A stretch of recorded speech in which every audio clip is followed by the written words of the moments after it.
In this next part of 1.7, we're going to talk about two other transformations, reflections and dilations. So first up, reflections.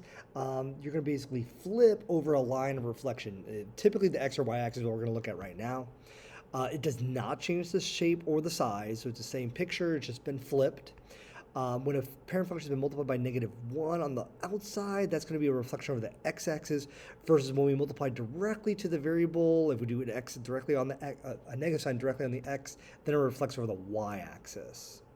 Here's a little more specifics here. So if we got a function that reflects over the x-axis, here are some examples. See, there's a negative on the outside, like this here. I know some of you guys might be thinking like, oh, well, isn't there an x directly, or sorry, negative directly on the x? Well, what we're talking about is when I put a negative directly on an x like this, then I would square it. Here, there's just a negative put right here on the whole function, or on the outside of the function. We're talking about the a value being negative here on the outside of the function, not directly with the x. So any of these negatives like this would reflect over the x-axis. There are situations where like this kind of reflection here might look like a reflection over the x-axis or the y-axis. They can be, when they're simple lines, it can be interpreted more than one way. But for the most part, what we're looking at is negatives on the outside of the function means it's a reflection over the x-axis. And if we do directly to the x, so like notice here we have a negative directly on the x here, a negative directly on the x here, inside some grouping symbols, that reflects it over the y-axis. It's even possible that you don't even notice a change. Like if I have an x squared, a parabola, and I put a negative directly on the x and square it, well, a negative x times a negative x would actually just stay positive x squared. So notice here it looks actually the same equation, and if we reflect over the y-axis, it would match up exactly the same anyway. So you might not even notice a change on the graph on some of these functions. All right, dilation on the other hand, so we're talking about stretching or compressing horizontally, vertically, or maybe even both, depends on what we're given here. We'll definitely focus more on a vertical stretch or compression more than a horizontal one, but I want you guys to be familiar with both. Okay, here's where you're definitely getting different size or shape to what's going on here. Right? Here's the breakdown. So the most common ones we're going to see on most of the time that I would test you on would be vertical stretches or vertical compressions. Compressions could also be called a shrink. So you'd like to say a stretch or a shrink, or a stretch or a compression.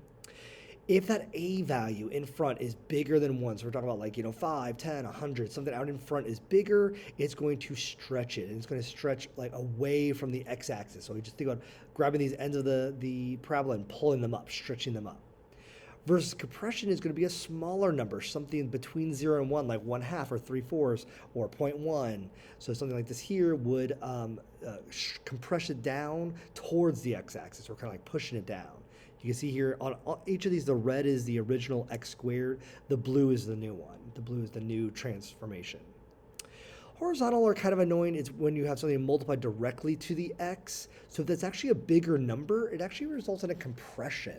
So you can see here, like if I have a 5 directly to my x and square it, look at right here, the blue is the new one here. It's going to compress it towards the y-axis there. So it kind of like squishes it in there. Versus a horizontal stretch would be a smaller number directly with my x. That's going to slow it down. It's going to stretch it away from the y-axis is what you would look at here. So it gets a little confusing. I understand that. Refer back to the page as needed so you can see where the numbers are. The main ones are going to be outside the function multiplied. The bigger it is, the more it stretches it. The smaller it is, it shrinks it. But horizontal is kind of the other way around. The bigger it is, it's a shrink, and the smaller it is a stretch. So we can see here in our first example, we've got this g of x equals -2/5 x. So what's going on here? X would be the parent function, so we just got like the line y equals x. But we got this -1, so there's a negative that's got multiplied to this. So the negative is going to be a reflection over the x-axis. We have a negative on the outside of our function here. So you can see that's been flipped. And we get this 2/5, so it's going to be a smaller number. Refer back to that other page. So we have something outside here, and it's a small number between 0 and 1. So it's going to be a vertical compression, or you can say vertical shrink, or you can say compress vertically. So you can see here the slope would be like 1/1, but now it's like going down 2/5 because it's been reflected, so it's got a less steep of a slope.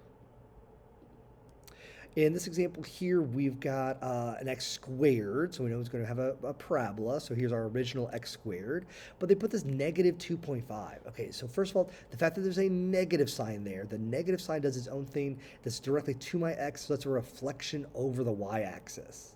Okay, we also have a 2.5, which is a number bigger than 1, so it's going to be a horizontal compression. Again, you can go back to this page here. So we have a number here bigger than 1, so it's a horizontal compression. And you can see kind of squishes in towards the y-axis. Feel free to pause and try these yourself, and then you can unpause and see if you get the right answers. For example, here, think of each thing as its own, doing its own transformation. The negative sign is a reflection of the y-axis. The 3 itself, if I look at 3, that's doing a vertical stretch. So kind of like separate parts there. Again, the negative here is a reflection over the y-axis, but the 2, it's directly to my x, so it's going to be a horizontal compression. Negative on the outside of my function, that's a reflect over the x-axis, but this 3/4 is inside attached to my x, so we got a horizontal stretch. A bigger number here is a horizontal stretch. It's kind of opposite. Smaller number multiplied on the outside, so it's going to be a vertical compression, but a negative on the inside directly to my x would be a reflect over the y-axis.